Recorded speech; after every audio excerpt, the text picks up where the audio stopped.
الرجيم. بسم الله الرحمن الرحيم.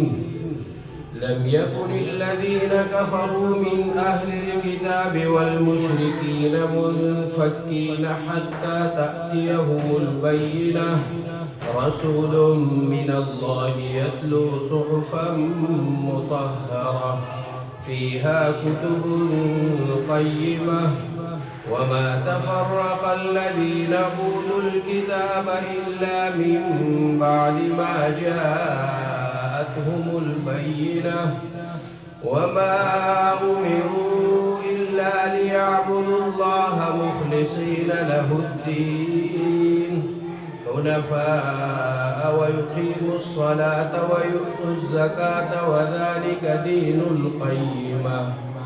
إن الذين كفروا من أهل الكتاب والمشركين في نار جهنم خالدين فيها أولئك هم شر البرية.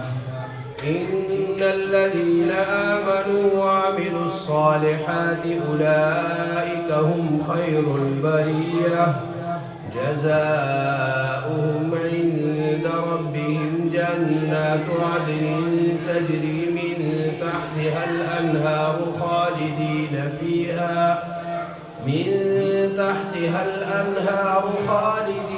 فيها أبدا رضي الله عنهم ورضوا عنه ذلك لمن خشي ربه.